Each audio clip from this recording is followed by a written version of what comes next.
Good evening. Welcome to ten-tec Television. I'm Scott Robbins, W4PA, the Amateur Radio Product Manager for ten-tec Incorporated. Sorry about the little delay in getting this going tonight. Just as we were going to start the broadcast, our computer crashed. I'm sure none of you have ever experienced a Windows product that has crashed on you when you were trying to get something done. Just kidding.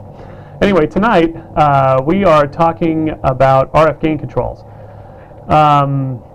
One of the things that we have found over the last few years, particularly with some of the newer hams, is that they're a little unsure exactly what the purpose of an RF gain control is on a transceiver and any practical uses for it.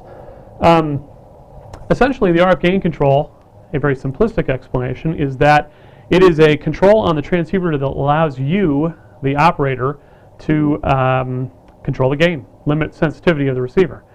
Now you might think, under what circumstances would I possibly want to do that? I mean, we want lots of receiver sensitivity, and we want gain, and we want to be able to hear weak signals and loud signals. Well, there's a reason for that. Typically, HF transceivers today, all of them, all the ones manufactured by us, every single rig manufactured by the Japanese companies that are involved in ham radio as well, have too much receiver sensitivity for what is optimal for communication. Particularly on the low bands, on 40, 80, and 160 meters. We sometimes here at ten-tec refer to that as the cult of sensitivity, that really sensitivity alone is not a particularly good indicator of how receiver performance is going to come out. If you look at some of the ARRL product reviews of rigs over the years, whether it's us or other companies, there are rigs that are low-end rigs that often show better receiver sensitivity than some of the high-end stuff does. That's really not the whole story. So, okay, the situations you'd want to use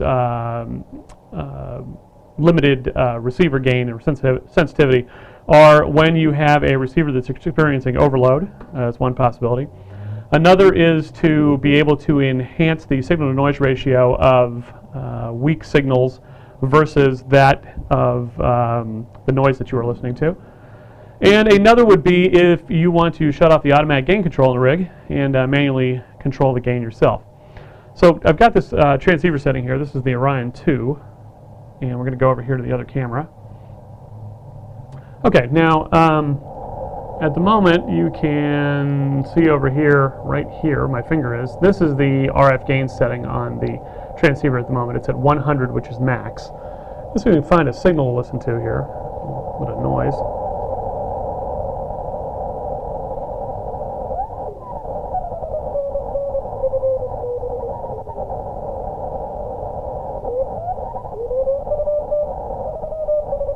Okay, here we go. Now what I'm going to do here is I'm going to turn the RF gain control down, and then I'm going to turn the audio gain up. So I'll turn this down first. Then I'm going to turn up the audio gain a little. Turn the RF gain down. A little more audio gain.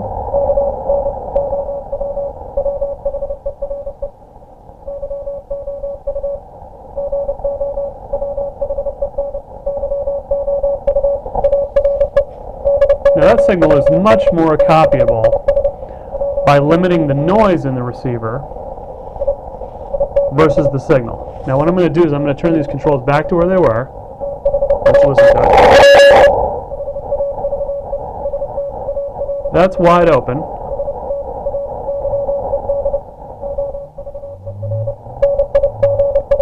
That's with the RF gain turned back and the audio gain turned up.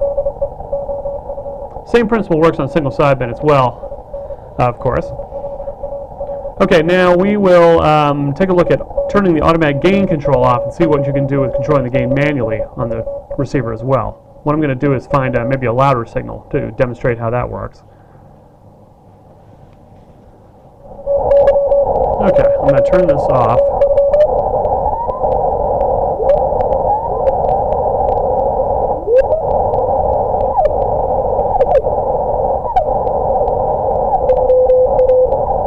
Steps here. Sorry, I had that turned up a little too high. Got to watch the meter over here on the broadcast transmitter. Okay, well, what we can do is maybe try to find a broadcast station up here on sideband.